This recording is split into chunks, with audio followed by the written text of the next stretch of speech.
Is this the? I made one yesterday. I don't. All right, hold on. Let me check my. Let me check my phone. I think we're supposed to be live. No wonder John Brzezin couldn't figure this out. Oh yeah, live with Artillery. There we go.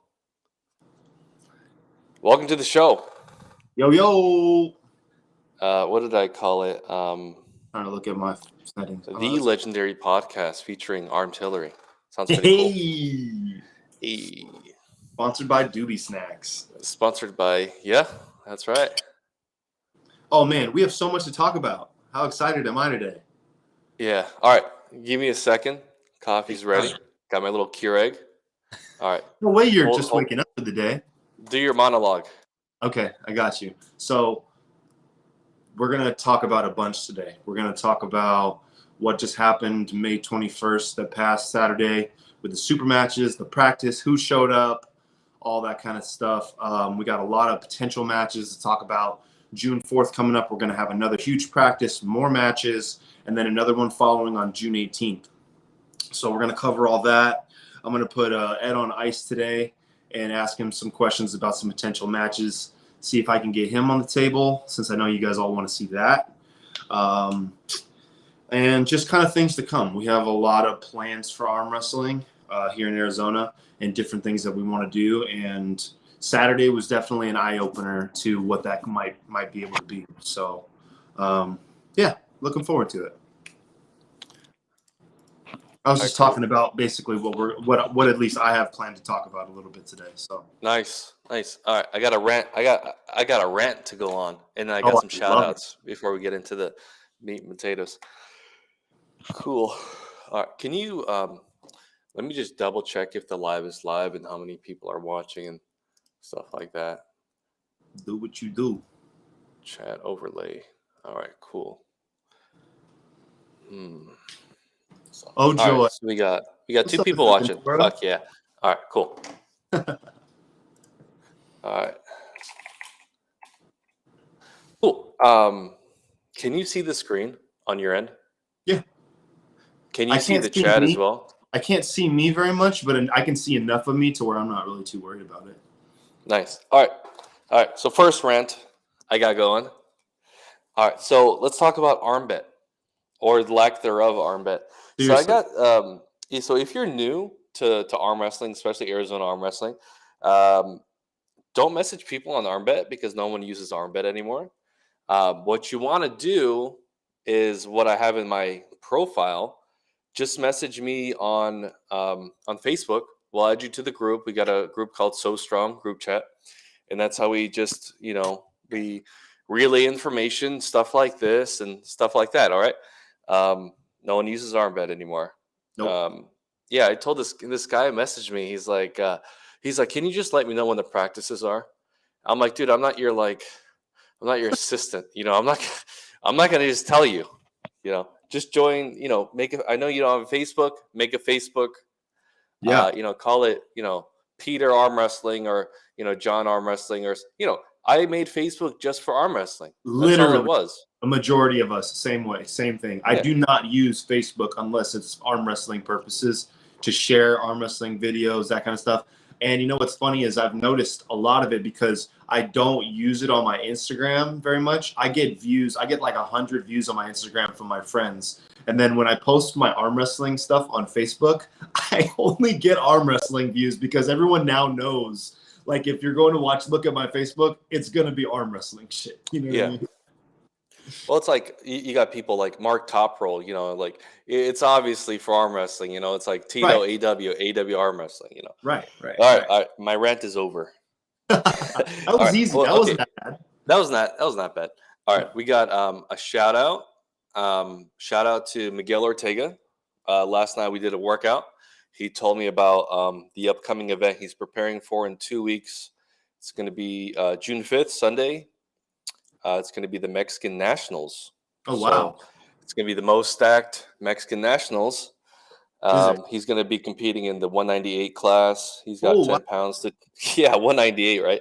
Whoa. And I saw him yesterday. I was like, dude, you look like a totally different person. For real. As long as he feels and looks healthy, then that's all that matters because the dude is cock strong. But nonetheless, I mean, I think when I first met Miguel, he's probably maybe 240. Mm-hmm. Yeah. Maybe around there.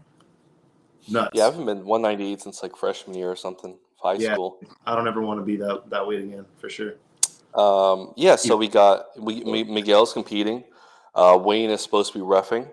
Oh, wow. And some notable people competing is Josue Maya, Yeah. Alan Guerra. You know Yeah. him, right? Yeah. He competed against Ryan Ryan Bowen at Wall. Yeah. Huge. And we got Juan Gaia, and you know those two twins? Yeah, the Mata brothers. They'll be there too. Elmer, and I don't know the other dude's name, but dude, you're right. That's fucking stacked. That's pretty cool. That's stacked. And I'm gonna share the little flyer that Miguel sent me, which is pretty sweet. But yeah, it should be pretty fun. Dude. We call Miguel Master Roshi because he's the man. So he has like over 10 years of experience. I also just saw that I think Miguel posted in July. Isn't there one in Mexico? Yeah, they're in Mexicali or something like that. Yeah. Let me see. Dude, a little birdie told me that someone with the initials TT might be throwing an arm wrestling tournament in Mexico next year. All right. Like a big one. All right, so we got here. Oh, look at this. This is awesome.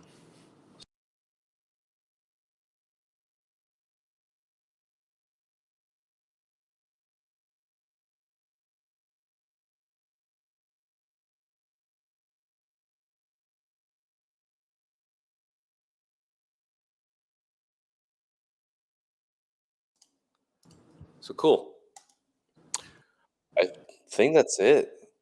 That's all the shout outs. All right. Well, I have some shout outs. My shout outs would definitely be for the athletes this past May 21st.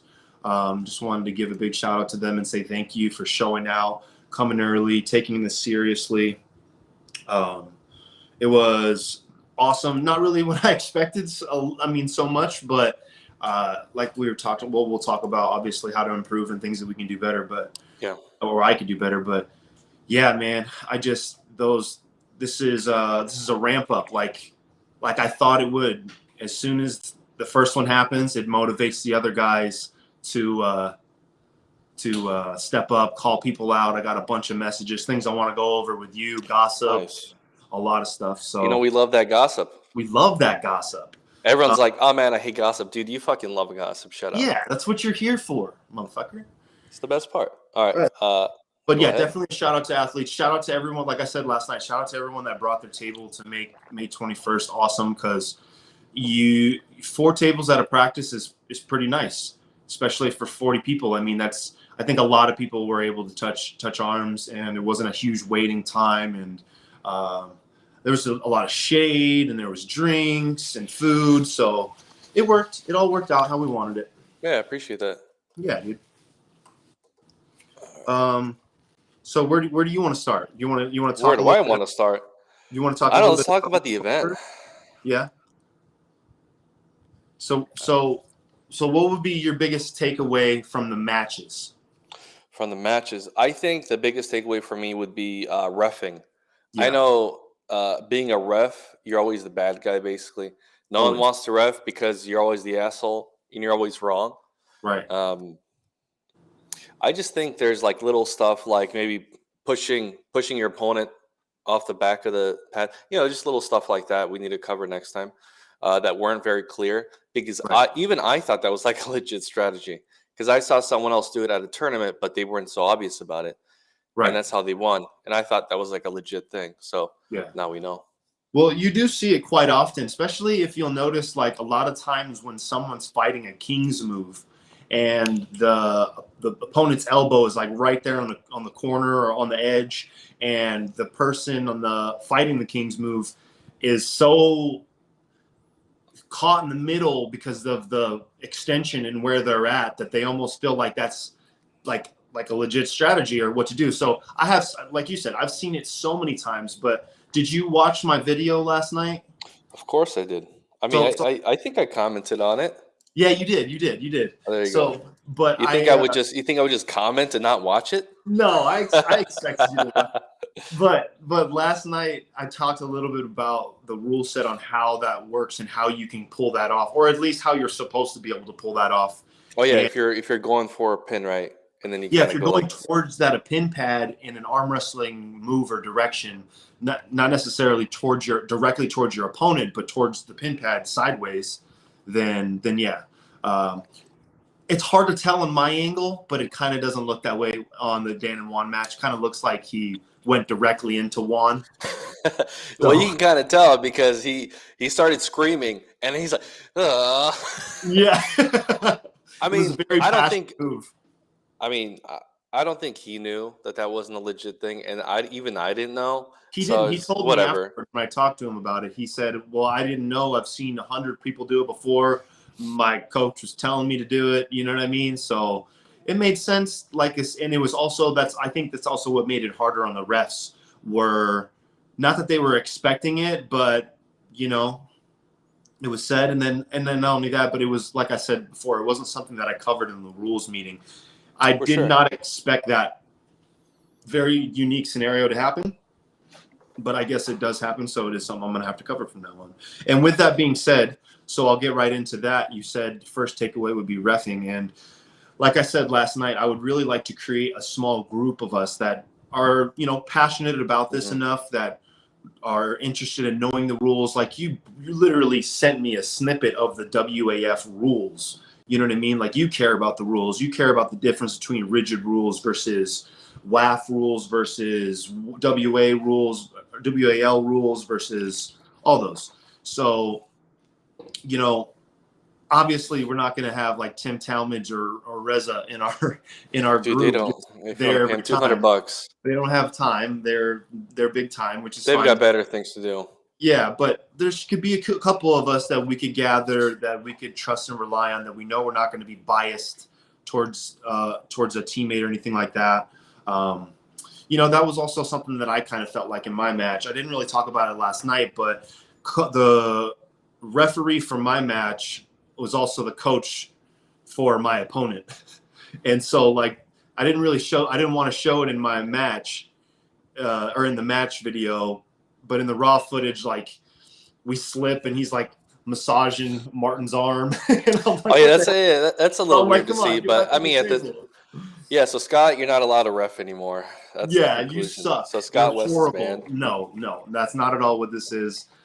Scott is obviously going to ref more. He's going to, yeah, Scott is obviously going to ref more. He'll probably be the leader of it all and help us kind of, we all have something to bring to this, but love Scott. He did the best he could. Um, Hmm. and the other reason why I want to do this is because I kind of felt a little bit of pressure behind the camera, like as my event, like, why aren't you saying something, John? You can override the refs and we can do this round over in the Dan and Juan scenario. And I didn't feel comfortable like that. I don't like that. Then there's a little bit of undue pressure on me Yeah. unless I'm part of some, like I'm saying, refs committee where it's kind of like a third party ref that's, maybe a little bit different. But yeah, I didn't feel like that was the right call to make. So I think the right call to make was to have those guys just run it back, which both those guys have agreed to. I know that like since that match, there's people who are chomping at the bit for Dan already.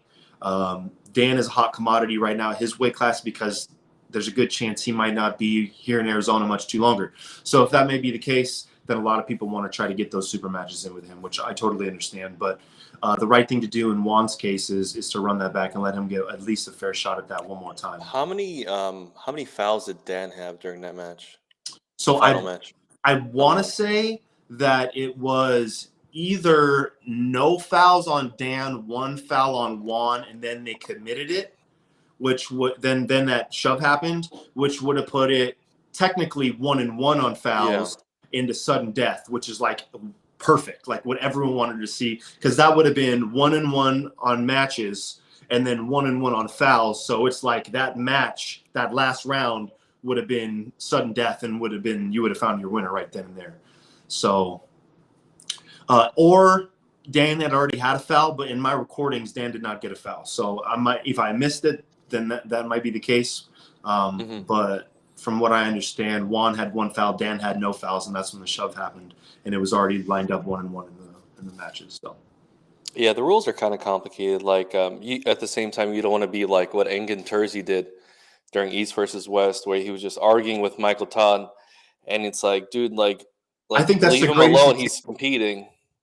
Thank you so much. That is the greatest example. Like it's my event. Yes, I brought these people together. Yes, I'm fixing the table, doing all this, but at the same time, I'm no arm wrestling god. I don't get to just step in and say, hey, this is what it is now, and change everything and have Yeah, people. nobody would want to compete because they're like, oh yeah, I'm not cool with John, so he Right. would, some stupid. Yeah, and that was another reason why I did the day after the event. I wanted Cool Heads to prevail, but I reached out to each athlete, especially Juan, and said, "Hey, I wasn't too happy about how your match ended, so I don't want you to be turned off by this stuff. I want you to be able to have an open communication line and say, hey, I want that fucking match back. I deserve that match back, and this is why I have a clear case for it, dude." And I agree with him. He didn't even have to say it. I said it to him first. So. That's just to me what the right thing to do is. But once again, this is what it's all about. These are the battlegrounds. You know what I mean? Shit like this happens. That was match of the night. That was a barn burner, as they like to say. But I Well, it's don't just know. the first. It's the first event. Shit's gonna go, Yeah. not like you expected, Right. Right. and it's fine. I mean, I don't want anybody to win based on fouls. I mean, that's kind No of one stupid. wants. Like you're trying to establish ranking, Yeah. so pin someone's arm. Yeah. For real. Yeah, Love if that. anything, give them 3 fouls. You know what? You know what I don't like? I What's don't that? like the running. I know a lot of people like the running fouls. I think that shit's confusing. Yeah. I think I'm probably gonna keep it this way that we did it from now on. Do you want the running fouls? No. Do you guys have a spreadsheet for the ranking systems or what? So there is I don't know if you have it, if you can share the link, Ed. What spreadsheet? You never sent me a link. You don't have the arm wrestling rankings list? Oh, that one. Here, let me pull it up. It's a Clayton. Are you talking about the Arizona the rankings website? I believe so. Because no, we don't technically have a spreadsheet sheet. Runners are awesome. Of course, Jake says that.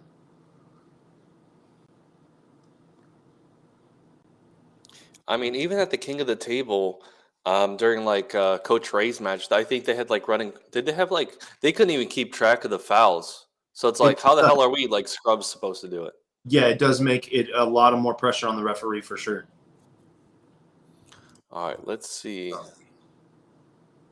That's a good point. We'll probably keep it the way that we ran it on the first event, just so everyone can get used to the same rule set instead of every single event having a rules meeting and letting everyone choose. So. Oh, specific, I guess, for our guys. Okay, I think he's talking about the website. Yeah, he is. I'm gonna pull up the website. It's not necessarily a spreadsheet, Clayton. It's a list that a guy from Tucson, one of the main guys from Tucson, came up with pretty much out of opinion.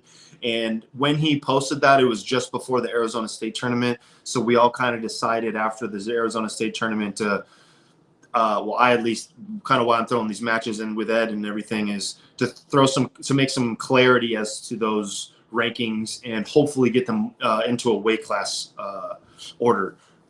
It's next. That's what we're working on. It's down the pipeline, but that's also something that I wanted to talk with you about today, Ed. Is so I guess I'll talk about it now. Is some of these matches that I'm going to be throwing may not be for rankings because of so many people in a weight class. So I'll give the great example. It would be Joseph. So Joseph smashes everybody in his weight class here in Arizona. So does that mean I just don't give matches to Joe's? You know what I mean? That's not really cool to Joe. Depends if someone challenges him. Well, I mean, yeah, but it doesn't matter if they challenge him and he just smashes them and smashes them and smashes them. I want a challenge for Joe. That's also what this is about. So I've reached out to him and other people that I feel like are in those positions. There's going to be a weighted rankings, and then there's an overall rankings for the state, and there will probably always be an overall rankings for the state and how you can move throughout that as well. And so, for instance, if someone like Joe, who we all know is just ridiculously strong, wants to go up above his weight class and challenge somebody for their overall ranking spot, then he would be able to do that. So that's all right, so we got. So yeah. I just shared. So Greg Brown from Tucson, he shared this initially. He shared this video, right, where he talks about the Arizona Arm Wrestling rankings and things like that. And then he made. Let's see. Just while Ed's doing that, everybody, I want to show you what I got here. If I can see in the camera, this is a cookie butter doobie snack. Those are by our sponsors. Those are by our sponsors, and I'm going to show you the best part. So, Biscoff cookie on top, Biscoff cookie inside the cake. But ready for this?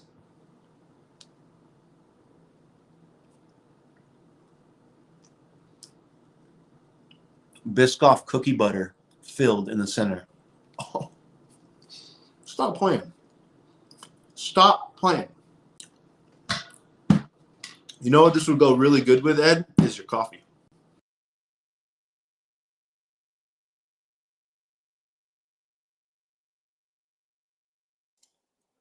All right.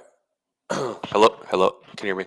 All right. So we got. So this is the Arizona Arm Wrestling League page. I don't know when he made this, but it is what it is. So it's basically an overall Arizona rankings. And when he initially made this, he's like, "Hey, just give me names and just where do you think they fall?" So he knew me, and he pulled with me before, and he's like, "Okay, Ed goes here, Scott goes here, John Brzezinski goes there." But as like the other people, kind of miscellaneous people, he never pulled with. He just kind of slapped them in these random areas. So it's up to us to basically organize the matches and see where everyone lies in. It's not organized by weight class or anything. It's just an overall ranking. And we have page here for females. There's some rules here. Like, for instance, if you challenge somebody for, let's say you're number 10, you challenge number 9 refuses, you get that spot. So refusal, it leads to a forfeit. I mean, but yeah, just be reasonable about it. Yeah, and that's another thing. Like, I've had a lot of people, hey, I need a month out to request my time off from my job. Which people got kids, people got jobs, man. Yeah, so to me, that's not a refusal. That's we'll make it happen. Just give me a second. Let's stay in touch. You know what I mean? Type of situation. So, I mean, because judging by those rules, I can challenge John Brzezinski. He can ignore me, and I get his number 1 spot. Edo for president. Okay, so hopefully that covers the rankings for you a little bit, Clayton. Oh, shout out to Greg Brown for taking the initiative and doing that. Yes, thank you very much, Halo. So, wait, also about the rules, real quick. What I wanted to say, what I think are good rules is whatever the tournament, the majority tournament rules that we do. So it's like if we compete at Tim's rules, we have UAL rules. So it's like, well, I want to practice and do the matches how it is. I don't want to do running fouls because the matches are never running fouls. That makes sense. That makes 100% sense. All right, good. Okay. So what else about the matches on the 21st you got for me? On the matches that happened. You know what? I gripped up with Nathan. I think that Nathan just was not on that day.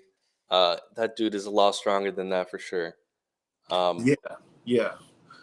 Also, something that I personally think doesn't really isn't great for you is, I don't know if you saw on my story. I think you did, but like probably a week and a half or like maybe a week's out from his match with Tito, we went and worked out at the gym, and he got a gym membership and started like working out like a lot, like for the first time. He's kind of overtraining. well, maybe not overtraining, but like overtraining up to the event. Like I don't think he's not really one of those guys who has like a set out scheduled regimen routine like you and I may, or has this day he's going to work on this and this. You know what I mean? Like he's just not one of those dudes. When I met him, he was very much like the rest of the players that I met, where we're going to meet up every Saturday, we're going to rip each other's arms off, and that's what it's going to be. And when he was doing that, he was a lot stronger because it was translating to arm wrestling every Saturday. He was redlining, so he was, staying active. He was consistent. As of lately, he really hasn't been that. He's been wanting to get back into arm wrestling consistently, but he hasn't really been working out or training for it as much as, I guess you could say back in the day when he was ridiculous. And I think the good thing about that is if you light a fire under that dude's ass, it's not going to take much because he is a really strong dude. And we know his genetics for his hand is just, it puts him right there. There was back in the day, I was actually watching some of these videos that I had to erase back on my phone of Dustin specifically wanting to train with Nathan because out of a whole group, he was the only person whose hand was the only person who like made sense in Dustin's hand because of how big Dustin's hand is. Nathan could actually compete with him hand-wise, just couldn't compete with him horsepower-wise. So he would put like bands on Nathan and stuff to help him, but it didn't even look unnatural. I mean, Nathan's hand is just, it's massive. So yeah, I think he definitely has some stuff to work on. And I mean, I said it prior, dude. I think Tito was going to win that match. I think Tito has been arm wrestling longer. I think he is stronger in those, like in pronation. He's definitely stronger in pronation. I would say he's probably stronger in cup. And it makes me wonder what was going through Tito's head and everything at the tournament that had him so held up with Nathan in the first place. But yeah, who knows? Yeah. But speaking of which, if that's where you want to go, I've got some stuff that I want to talk to you specifically about. I do not consent, but go ahead. Yes, you have to. So you've been talking a lot about this, getting a left-handed match with Alex, possibly. Is this something? Oh, that's for sure happening. Okay, so June 18th, yeah. So you want this on June 18th, correct? So he didn't want to do it on your thing, on your event, because I was like, oh, let's just do it June 4th. Let's just get it over with. It'll be on the live thing. But since you said you don't want left-hand matches, I was like, well, what about June 18th? So we're just going to do it. I'm going to invite him to my gym. I'm going to invite some people. We're going to do it live and get over with. And I'm not sure if that's a concrete date.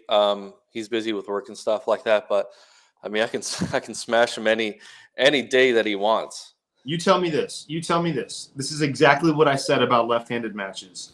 I didn't say this to him specifically, but I did say this on one of my videos. If the athletes want to reach out to me and it's important to them for a left-handed match, I have no problem doing it. The only reason that I didn't feel like squeezing it in for certain areas if I had to push someone else out was because this is all mainly for rankings and left-handed is not ranked. Or at least we don't have those rankings for left-handed. So with that being said, June 18th, we are having a practice and an event here because that is every 2 weeks from June 4th. So you want that match with Alex on June 18th. You don't have to do it at your gym unless you want to. If you want to, please, more than welcome to. But if you want me to schedule in for a match on June 18th, left-handed with Alex, you're the man, Edo. I'll do it for you, bro. You're going to have to convince him, man. I can do it anywhere he wants to. Okay. Well, but that's besides the point. Really what I wanted to talk to you about was the fact that I thought you might be holding out to compete for the powerlifting event that you're training for. So if that be the case, how's the right hand? Well, why don't you tell me what ideas you had for left? Okay, so there's a few moving pieces here, okay? The first would be what we talked about earlier, okay? Tito reached out to me and he wanted a match with Sid after his match with Nathan this past weekend. Left hand or right hand? Right-handed. Oh, okay. And I said, okay, well, let me reach out to Sid. See how Sid feels, see what he's thinking. Sid had plans for people that he wanted to pull. So reached out to Sid. Sid said maybe after I get healed up, we'll do that. But I have a little bit. I'm kind of moving. I'm planning on moving forward. Not taking matches from behind me as of right now for the plans that I do have. I mean, he's getting challenges from like Big Nate McCallan out of New Mexico.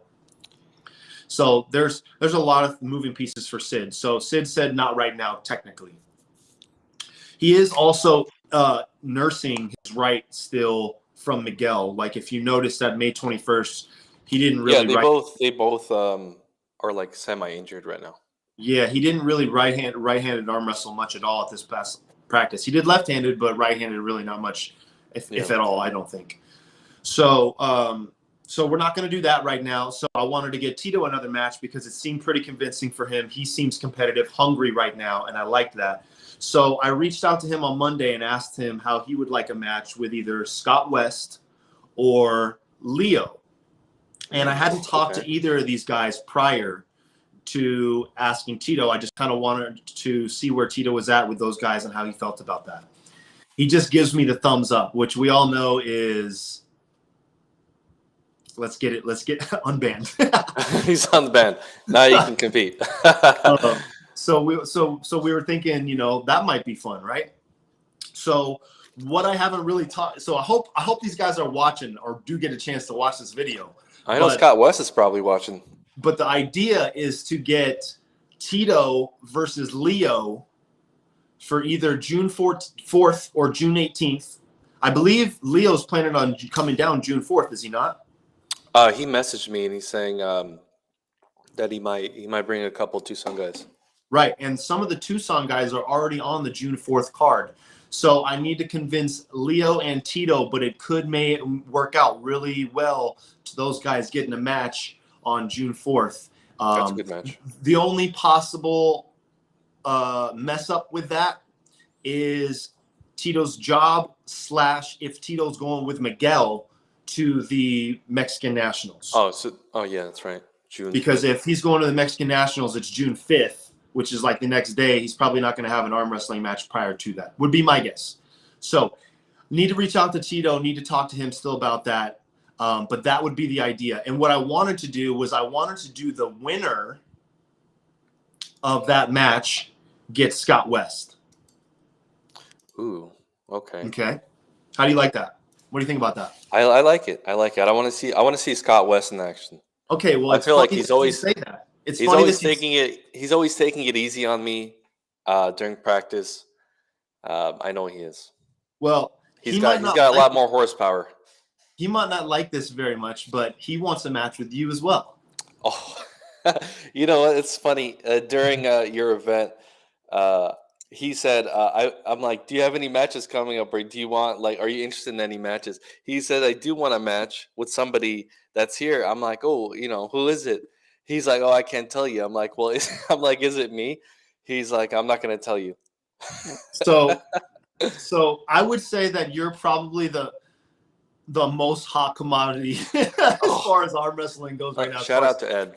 As far as how many people want to arm wrestle Ed right now. Oh, really? Listen, people, I want to hear this. So not only Scott wants a match with you eventually, but we haven't even gotten down to the money match yet. That is inevitable. That we all know has been the shit talk match of the month. You and Jesse. We haven't even scheduled that one yet. And we haven't even scheduled that one yet. So this is my whole point. Apparently, this man is retired. And, let me get you on the board. He's got like 30 kids or something. He's running a daycare. I don't know. He's going to weddings. He's doing all this. He sells antiques. I mean, at this point, he is an antique because I haven't seen him. Oh. Jesse, shout out to Jesse. I hope you're watching this. But, hey, that's a money match. That's a big-time match. That's $500. That's $500. We've been talking about this quite some time now. So let's see here. You got Alex left-handed. You've got Jesse inevitably. I know based on what you felt on Saturday, you probably don't want it right now, but you took a loss to Nathan in a competition. So I would love to I'm see down for Nathan match. Yeah. So I would love to see you get a Nathan match, maybe when we do feel like Nathan is where we want him to be or I closer want to him to where we want train. him to I be. want him to train more.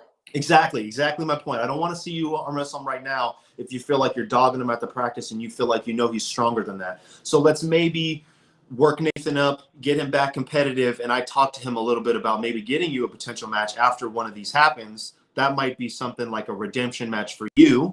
You might like that. And then also, I think, which is inevitable after maybe all this, which there's no real shit talk or animosity or anything like that. I just like the match would be you and Lewis. I think that's Me also and Lewis. inevitable one to come down. Yeah. So Lewis Harvath, huh? Horvath. Horvath. Yeah, I talked to Lewis about scheduling a match with him actually. I think a couple months ago. Yeah. He's such a friendly guy. I feel almost bad having a match with him. You feel bad almost beating him, is what you're saying? Yeah. I did. Okay. I did have multiple victories on him left-handed, but I can his see right that. is something else. It is. The dude is also very passionate about arm wrestling as far as helping and teaching and Oh yeah. reffing and all those kind of things. So shout out to Lewis. We love you. If you get to watch this, it's inevitable that you and Ed are going to end up throwing down. So, but dude, that's like 19 people that you have to pull potentially, There's a lot of people in that weight class. I mean, I pulled 205 and 232. That's a lot of people. I'd even like to see you versus the winner in Tito versus Leo. So I know Tito and Leo. I know I've never beaten Leo right. His left is I better. His left is better. I have some pins on Tito right, Yeah. and Tito can't beat me left. Yeah. You know me, dude. Left-handed, it is what it is. If the dude is super competitive left-handed like you and wants a match, then we're gonna make it happen. But the right-handed, you versus Leo. It's a right-handed ranking. I mean, Yeah, I unless think there's like some money involved and it's like right, interesting. right. Which I Then think it you doesn't matter. and Alex is interesting. You guys are both strong left-handed. He plays left-handed. You're pretty. I would say. I mean, I'd say you're balanced, but what do you think? What do you think is your technically stronger arm, right or left? Probably left. So that makes it interesting, for you to say that, and I know how strong your right is. For you to say that you feel like your left is stronger, then that does make it interesting. But like I said before, it's got to be one of those scenarios for me to It's want got to to be an interesting match. to have to want to push someone out of like what might be a ranking spot for something like that. But the good thing is June 4th and June 18th are not filled at all. I still need to fill in a lot of those spots. There's a lot of people who are reaching out to me and want potential matches. I just haven't really scheduled them yet. But the June 4th one, I had 5 matches set over and done with, and then 2 of them fell out. So then now I'm starting to try to plug at least one more in to make it an event, at least make it fun. So, but I don't think I'm gonna have a problem with that. So, but that's kind of what I wanted. There's so many people that want matches. Right, dude. And there's so many people who don't even know what we're doing. And once they do, they're going to be hooked. They're going to be into this, like there was the Josiah kid I keep talking about. He reached out to me 2 days later. I think I want a match. I think I want Dude, give me a match with Josiah. How much does he weigh? Like 50 pounds?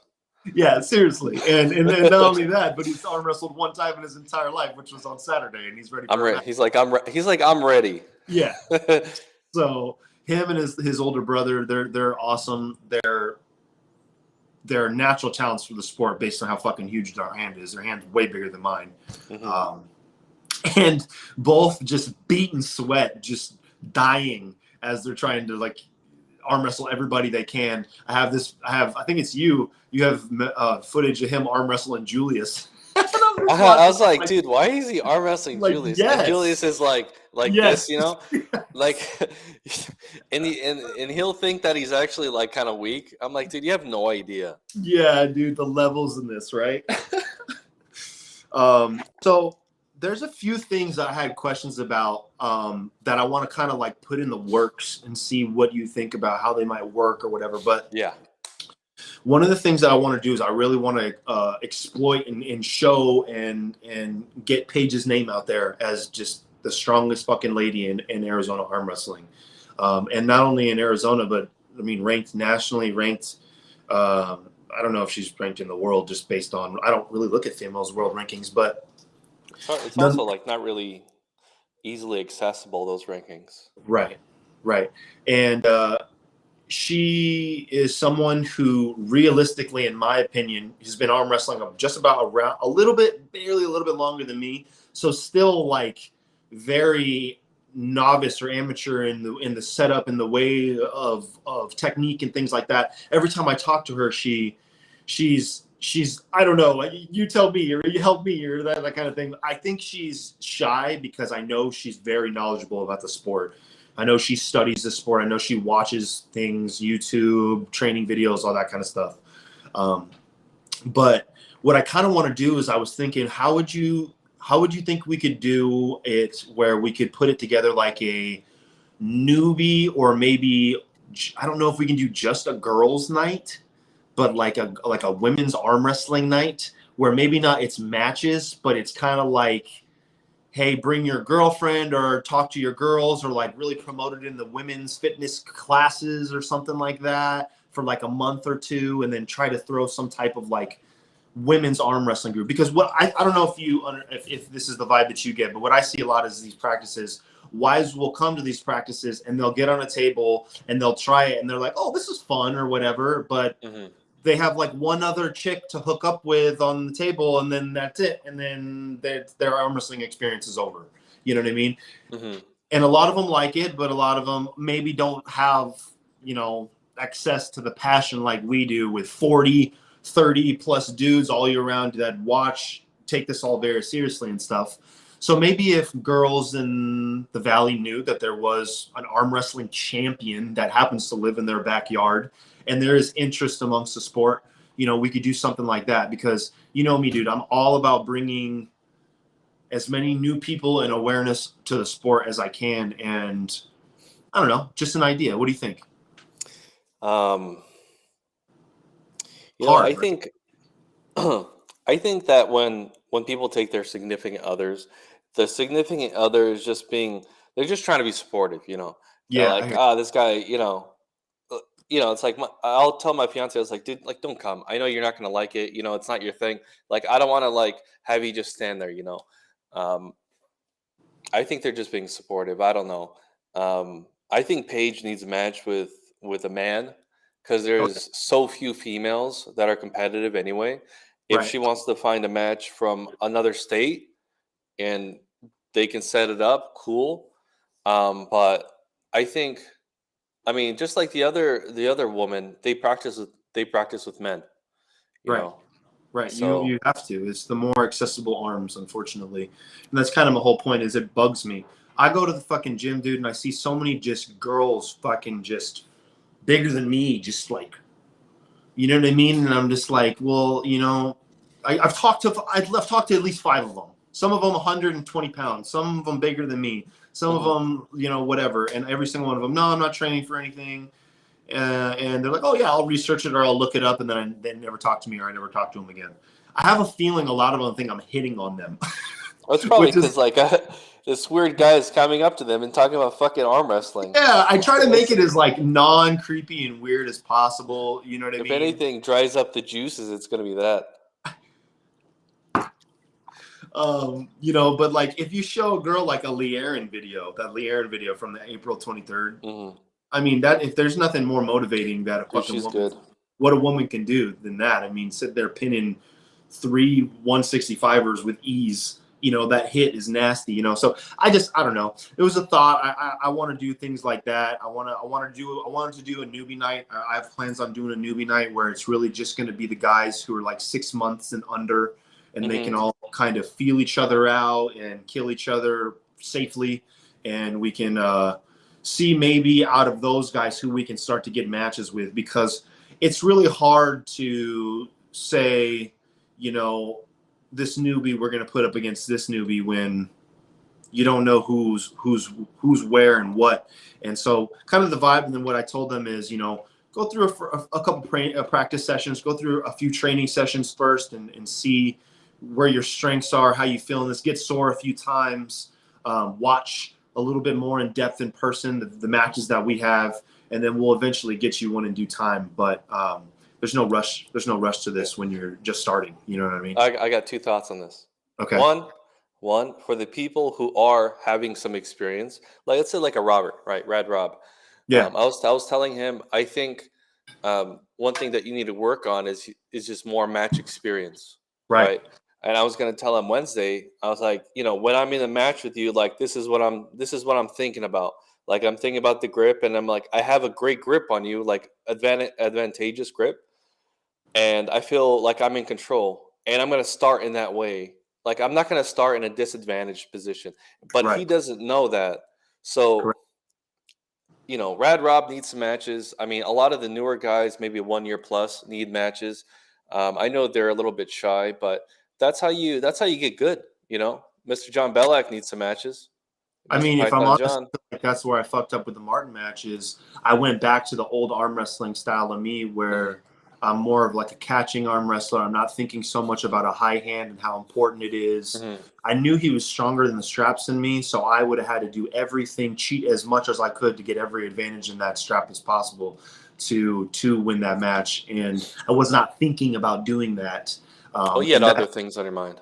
Well, but that is what makes the difference, Like I think it was Tito who I was talking about, how that's the difference between a pro and an amateur, is the pros can go in the corner real quick, turn that switch on, fucking pace back and forward for a sec, and they turn into a monster, and it's go time in any scenario. Where I thought I could do that. I thought I really had that option with someone like Martin. I underestimated him big time and just paid for it. But you had a second point. What was your second point? Yeah. Second point is with the new guys, like maybe under a year, maybe 6 months, something like that. Yeah. I don't think those people need to have matches per se, just because, I mean, you look at like the Mexican Hulk guy and Chris Siege, the guys who broke their arms. Yeah. They're gonna be, they're gonna be setting up fucking weird. They're gonna be like, like, do you know how to low hand? Because you're setting up like that. And they're gonna be, going into break arm positions. And I don't think, if it's at your house or if it's somebody else's house, I just don't want to deal with that. Like if one person injures, they rupture their tendon or something like that, all the other new guys are going to be like, fuck that, I'm out. So let this be the video if you're watching this, new guys. I hope all the new guys that came out on the 21st are watching this. I hope anybody that plans on coming out and competing watches this. A few things. Number one, know that if we tell you we're not trying to get you a match right now and you're under 6 months, it's no knock to you. It's nothing personal. It's not like we hate you or we think you suck. You do suck. But at the same time, we don't want to put you in a bad position to the point where you do, like he's saying, get yourself hurt. This is a very tricky game. This is a very specific strength game and a lot in your tendons and ligaments. And like he said, it takes one bad move for you to not want to arm wrestle ever again in your life. But with that also being said, with the people, I'm about to be in a year, and I think I could use a couple matches. Clayton, I totally agree. Clayton, I have something for Clayton. You're too new, buddy. Don't let me forget. I have something for Clayton that I want to talk to you about, Ed. But you enter this fucking battleground at your own risk, man. For people like you and me who were planning on pulling the top 15 guys from now on, we know what we're in this for. We know not to put ourselves in break arm positions, but should, God forbid, it happen, we know, like me and Ed know, this is part of the game. This shit happens. You know what I mean? So know this, please, new guys. If we tell you we're not really trying to get you a match right now, we just feel like maybe it's more important to work on some other things before Ready Goes. But with that being said, I didn't practice Ready Goes until my first 6 months in arm wrestling, and I feel like that was a detriment to my training.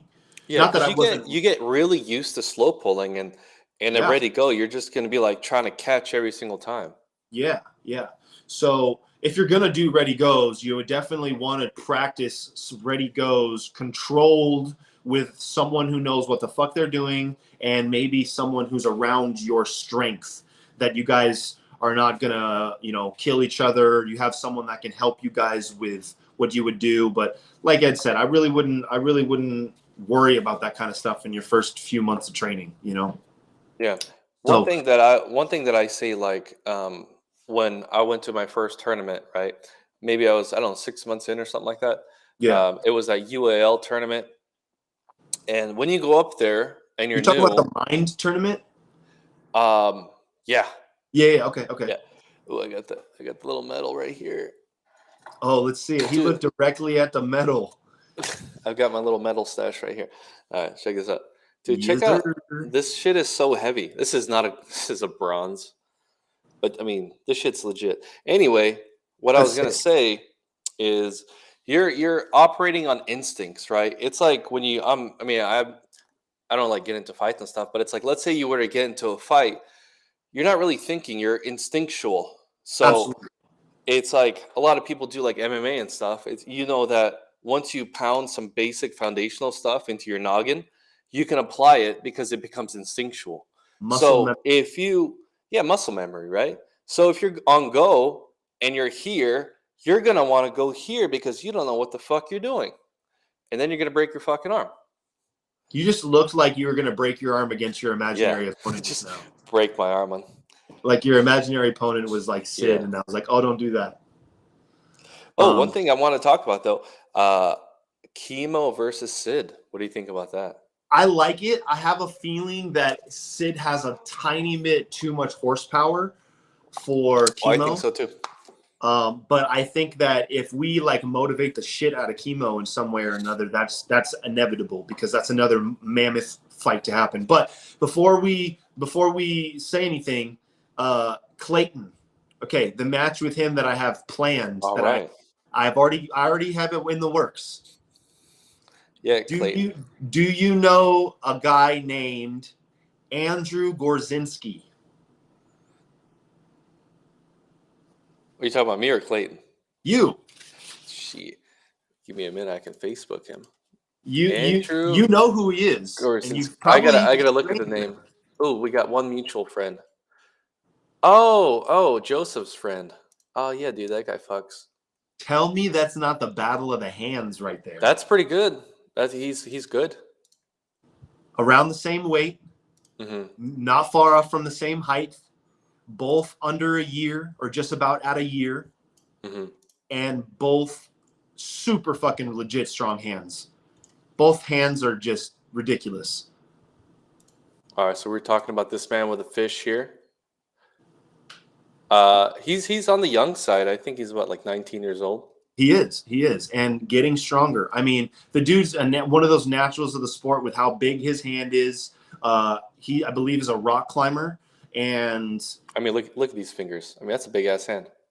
I can't see the picture, but I totally get it. Yeah, yeah, dude. So Oh wait, that was the first I'm thing an I. idiot. I wouldn't even share the screen.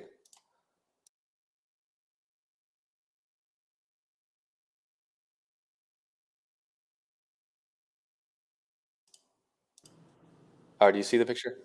Yeah. So Perfect. ridiculously strong kid. I mean, trains with Joseph Moranto. So if that tells you anything, the dude is. I asked Joe. I said, Joe, does this kid plan on taking arm wrestling competitively seriously? And he goes, he certainly does. I was like, boom, I got a match for him. I had already asked Clayton if he was down. Clayton said yes. The only Mhm. problem with Clayton is Clayton will attest to this. It's kind of hard with his job to know when he's going to Dude, be he down. fights fires. Yeah, dude, the dude's a fucking legit badass. He's a So fucking hero. He's like Captain priorities. America.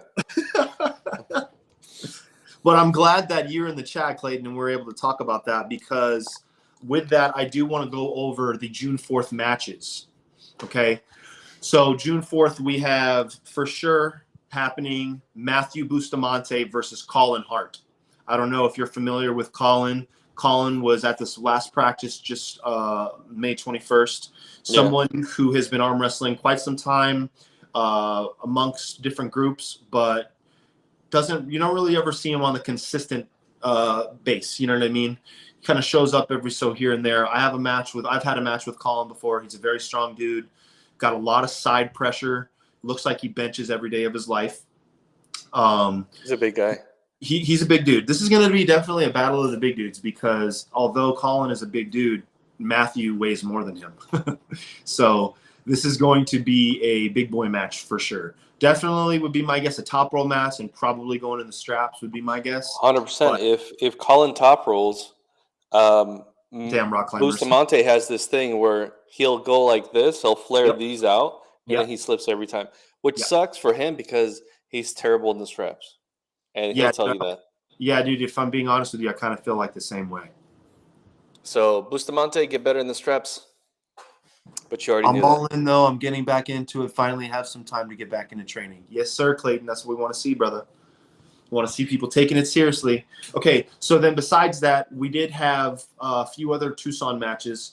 The other one that will be taking place is Ben, the winner of this last past match with Jake, will be arm wrestling against Brett. I don't know his last name, but he is out of Tucson. He did compete He did compete in the 165 pro bracket in Arizona, Tucson. If you look at the video under Utah Arm Wrestling for 165 pro right hand, he's got a black like mohawk, sleeveless shirt and tattoos. Okay, he's not it's like everybody. I know, right? He's not with Gorilla Arms, but is down there in Tucson, trains with them every so often, and wanted to get a match, wants to get lots of ready-go scenarios, but kind of felt like he was too much for Jake and possibly Juan. So this is what's going to happen. Ben is the winner of the 165 right hand in the amateur class for his weight class. Brett is the second place, I believe. I think he took second in the pro bracket for down there, but there wasn't that many competitors in that class. Yeah. So those two guys meet on June 4th.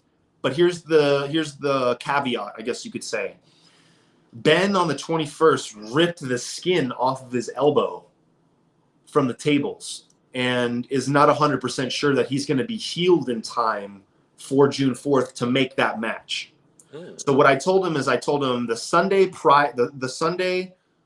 Saturday a week out, maybe that Sunday, you tell me how you're feeling, how it's looking. If it's scabbing and still fucking bleeding and stuff, then I've got something else. But if not, then the match will go as planned. If he can't make it, Mr. Juanito Alvarez himself is going to step in as a replacement for that match, and he will take on Brett so that Brett doesn't come down from Tucson and waste his damn time for nothing. Oh, it's a 2-hour drive. All right, you see the screen? Yes. All right, so we got the 165. You tell me which one's Brett. How do you feel about all that? I feel good about it. Not them. Not them. All right. Dude on the right. Dude on the right. Oh, okay. I can hear you. I'm just getting some water. All right. Let's see how this man pulls.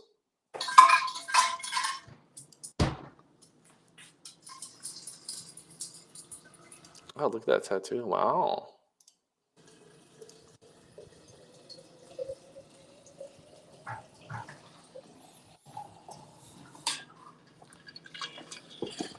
So we are going to see a potential matchup of this guy and Ben on June 4th. Oh, he kind of pulls like Juan. Mm-hmm. He's an inside guy. He likes to go in a hook. This dude on the left is ridiculous. I don't know if you remember this dude, Ed, but he walks around looking like he was just jacked out. Oh, yeah. Yeah. So yeah. So I'm excited for those. And then of course, how could I? Oh, well, I waited the best for last, did I not? Your brother versus William Bishop. Let's talk about that. All right. Now that we saw who Brett is, dude, that's a good match for Juan. Yes. So we'll see. We'll see if Ben makes it. If Ben doesn't make it, Juan Alvarez, Juanito, our training partner, will step in. Perfect. All right. It's best for last. So yeah, Dino versus Will. Who do you got in that match? Yeah, that's kind of. So you know what? When I originally made this match, the first thing I thought of was these are the first two dudes to lose to Aaron, the biggest shit talker in all of Arizona arm wrestling.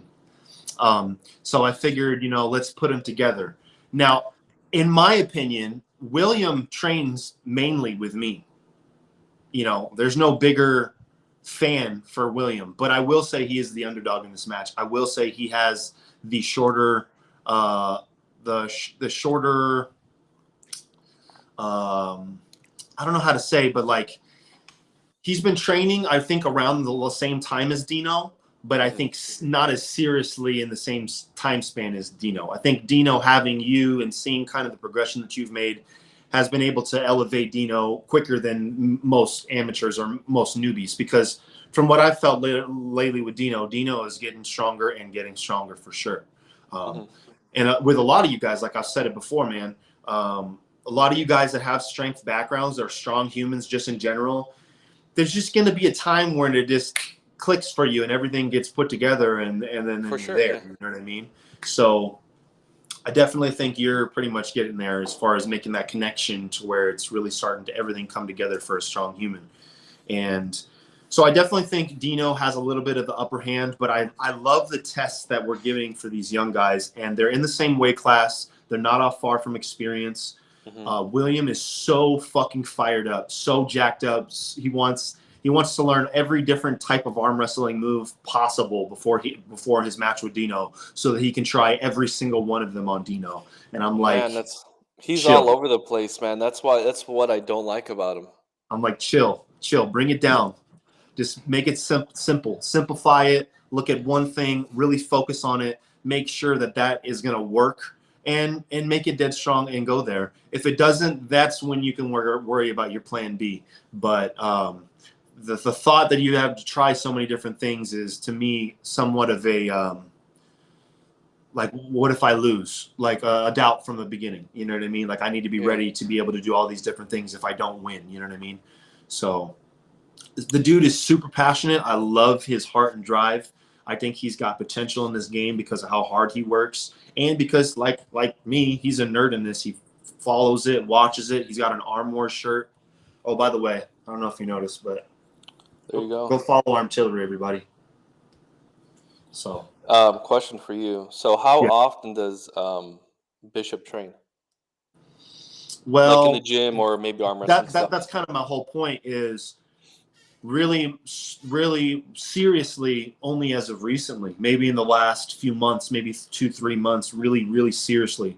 But the dude's only got maybe 8 months of experience, maybe 7 months of going to practices, talking to people, that kind of stuff. I don't know for sure, but I'm pretty sure it's not a year. You know what I mean? How long has Dino been arm wrestling? I think Not as maybe long like as you. 8 months, maybe I would say. Yes. So I think they're right around within like a 2 month or a month gap, I think, between each other. So, but I know that he's only really, and that happens with a lot of guys where they go to a few practices, they kind of feel it out, don't really know how they're going to do, what they're going to do with it. And then something like this happens where they see all their buddies and getting into matches, and they're like, sign me the fuck up. They want to get involved, and it gives them motivation to train. Part of the reason why I'm doing this. So, yeah. So what I want to say too, about Bishop is there's a line between like I like that he's passionate. Great. He reminds me of Ryan Bowen, right? You don't want to be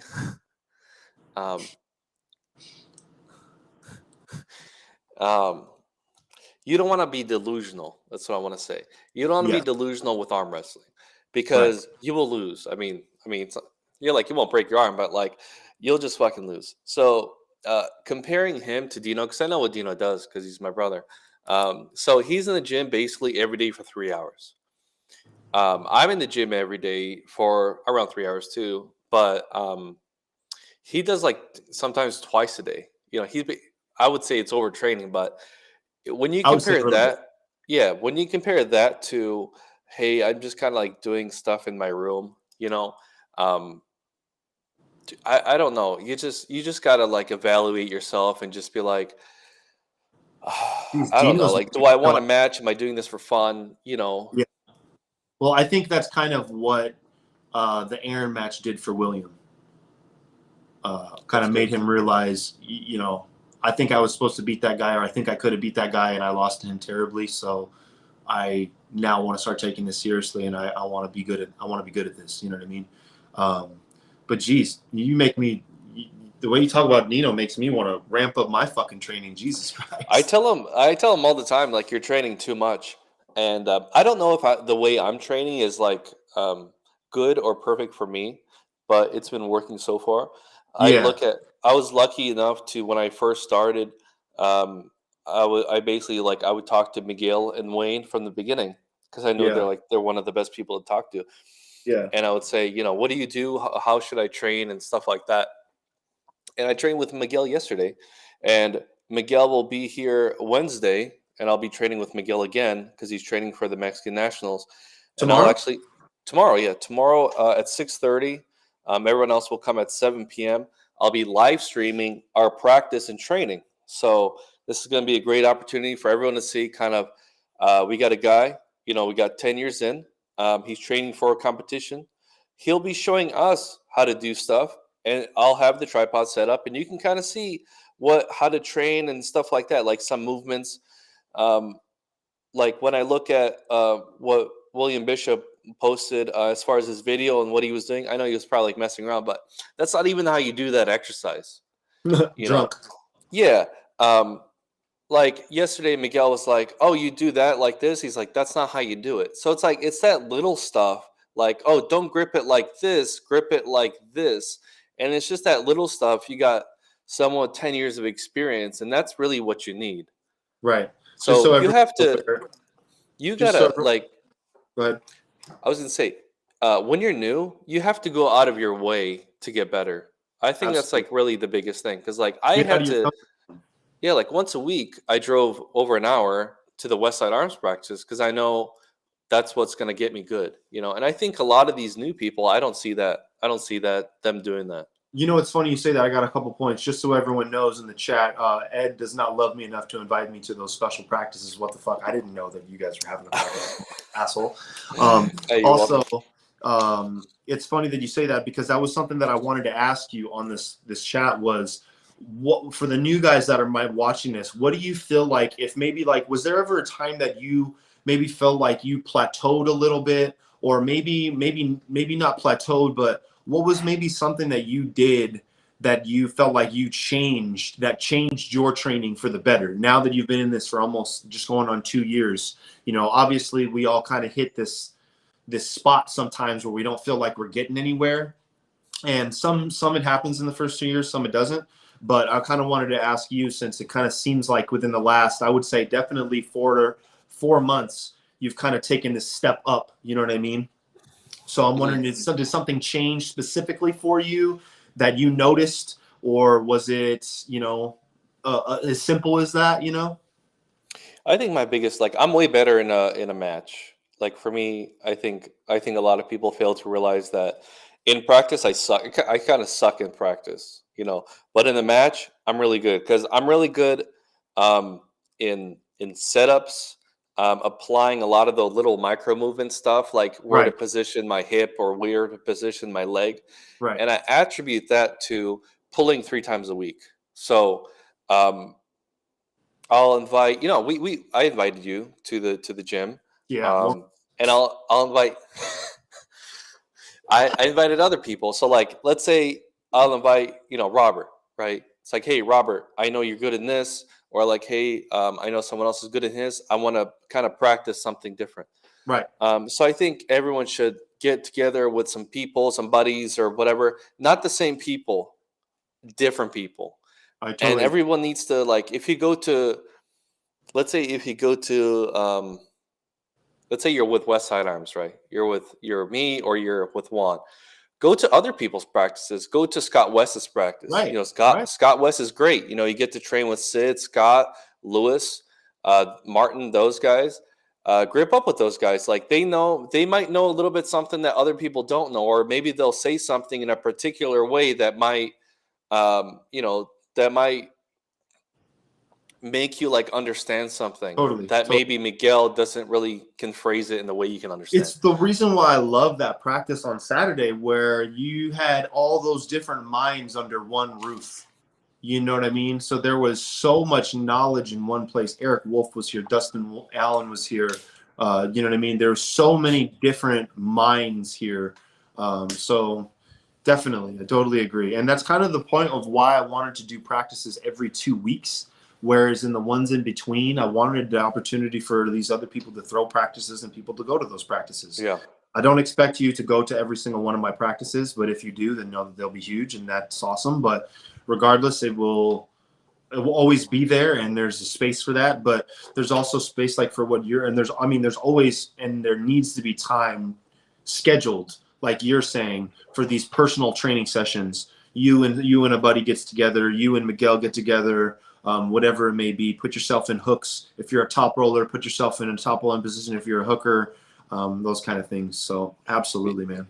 Like when I was talking to Juan, like maybe 6 months ago or something like that, he Yeah. used to press a lot, and then come tournament time, he would lose and he would not place well because every time he would set up, he would go like this, and dude, You knew where he's you going.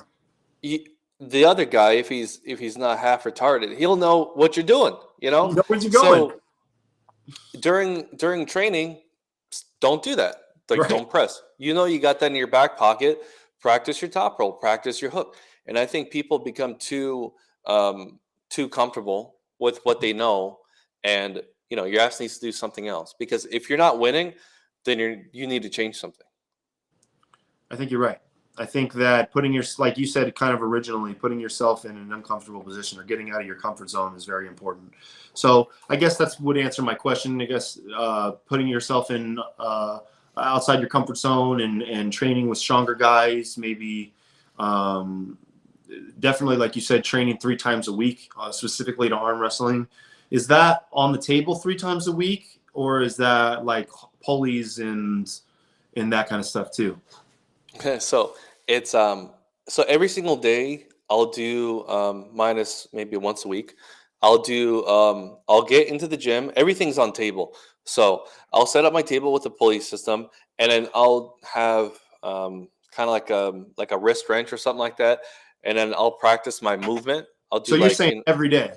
every single day, like on the table. Everything's on the table.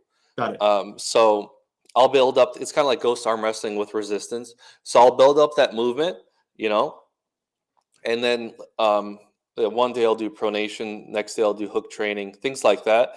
And then 3 times per week, I'm pulling somebody on the table. Okay.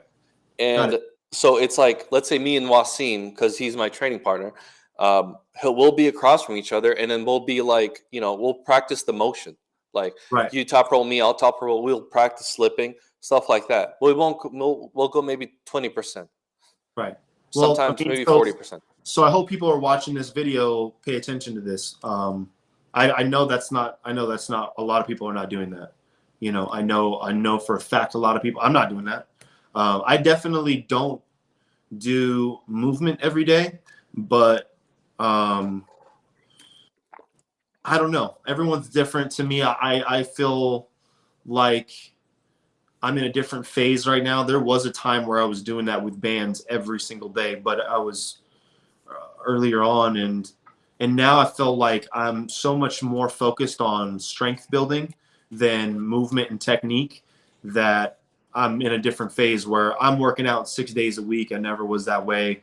I train way heavier in the wrist than I ever did before, and so, but what I've also noticed from my own training is that I really, really need to ramp up the volume. Like me and Scott West were talking about rep ranges, and those guys are doing like 500 reps for their arms. I'm not doing fucking 100 sometimes, you know what I mean? Everyone's got different ways of doing stuff though. So 100%.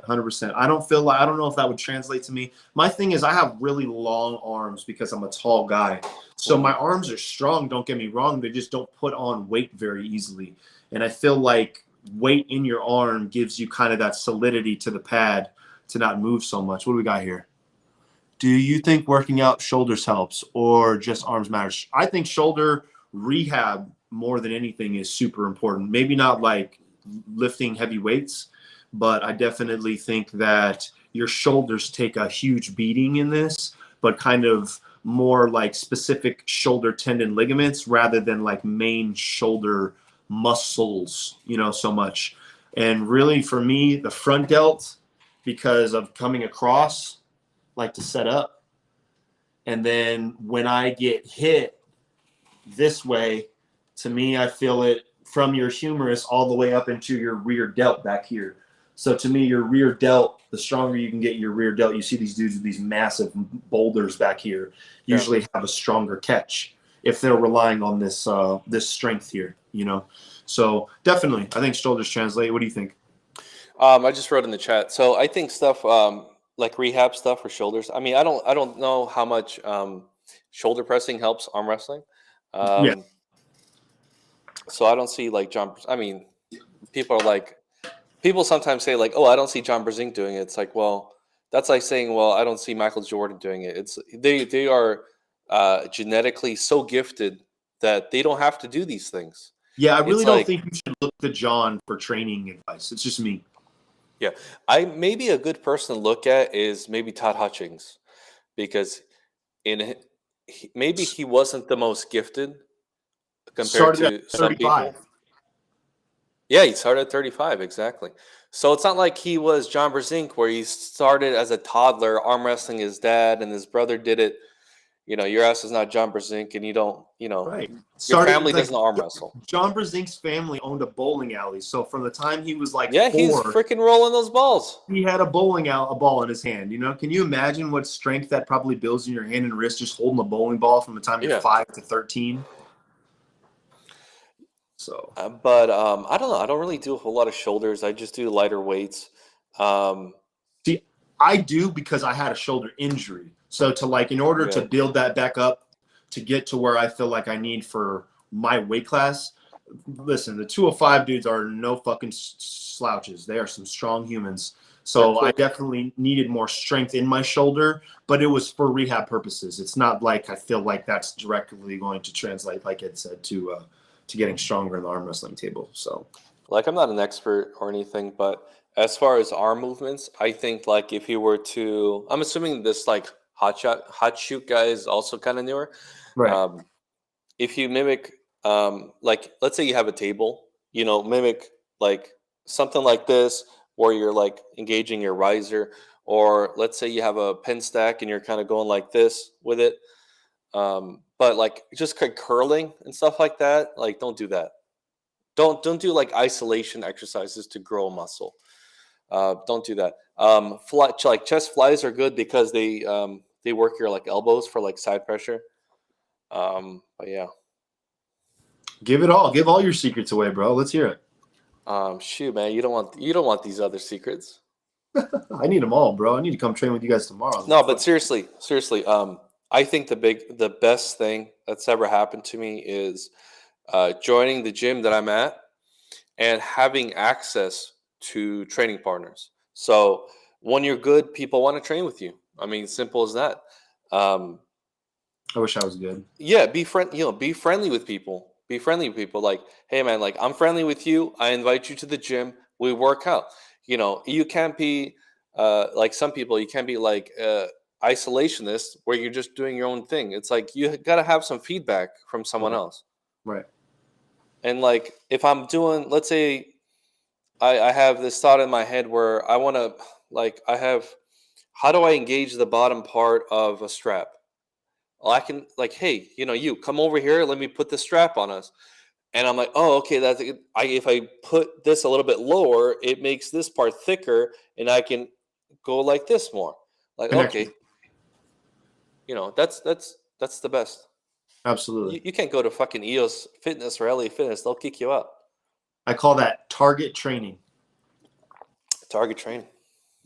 What else do you want to talk about? I think I've talked about everything. Yeah, we're at a minute 20. We're getting in there. We could probably cut it off for like an hour and a half, but I Anyone got want any questions? I want to know where you got your tripod from on your phone for your phone. Just Amazon. It's a $20 tripod. Okay, holler, $20. I got that for sure. Just it's not even that good, honestly. It's just a crappy Dude, I don't tripod. need that good. I need to be able to do what you do now that I know I can go live from my shit. And what I'm going to do is I'm going to record from my phone like you do the matches, a similar angle to what I've been doing. And then what I'm going to do is take my actual camera and take action shots. Yeah, it's like what was that guy's like that Brad Cook, 217, bro.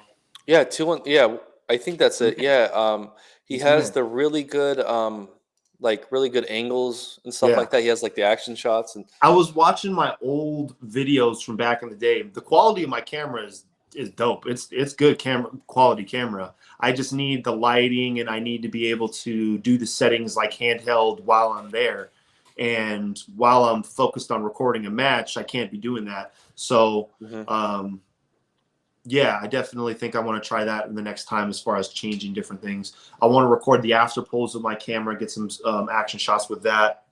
I also want to get a before picture with the opponents together. Something I planned on doing and didn't do before. And then if I ever have fucking 40 people in my house again, I want to do a group picture. I was so stupid. I forgot to get everyone together. Should have took a picture of that. That would have been epic to kind of show the scale of just how many people were there. Yeah. Um, but I think let's talk about a few potentials. Oh, wait, if I haven't already, what do you think about Julius versus Sid? How do you think that goes? Julius versus I think Right-handed. right-handed. I think Julius would win right now. Yeah. Sid is still injured, right? Okay. But man, Julius, I don't know if he's been training or what, but every time I feel that man, I'm like, dude, what the fuck? Because he It's always just comes out of nowhere, and he's like, he's like top five at all times. yeah, dude. It is. It's ridiculous. He showed everybody on Saturday what that dude's about. I mean, Yeah, he Jesse would have zero chance against that guy. yeah, Zero. yeah, no. That was dead wrong. I was Yeah, wrong, everybody. the thing that's surprising about him is he's on the shorter side, but his hands are big too. Yep. He's kind of like a Nathan, where like Nathan has the hands of a guy that's like 6'10", I don't know big a hands. single I don't know I mean, I'm a basketball player, bro.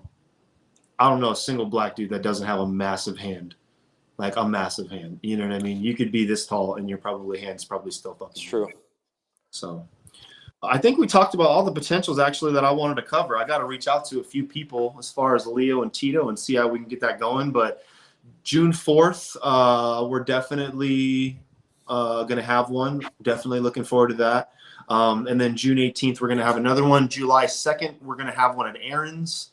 So every 2 weeks, we're going to be doing this, guys. So if you feel like you want a match, don't feel like you have to be like on the next one. You know, come up with a date that matches up with every 2 weeks from what I've been saying, and let's get you something. But Ed, as always, thank you for having me. We just Hey, learned you're that I'm welcome. going to be able to do this as well. So I think we're going to do this again and hopefully on my channel, and Ed will be my very first guest.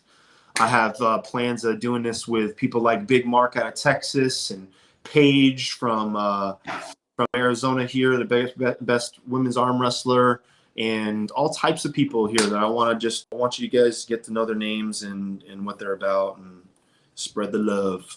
Yeah. So, final words for me: hit up Scott West because he has some good training sessions over there. He's got a Yes, great team. yes, So stop training with the same people every goddamn week. Best advice I can give right now. yes, Um, let's see what else. Oh yeah, I mean, get yourself a laptop or something like that. You can have these lives on your channel, yeah, and then hell yeah. yeah, I think that's it. I think that's all Well, dude, always a pleasure. Let's train together soon. I have. All right, and stay tuned Wednesday. I got that live training practice thing. Oh, I'm there. I'm watching it. All right.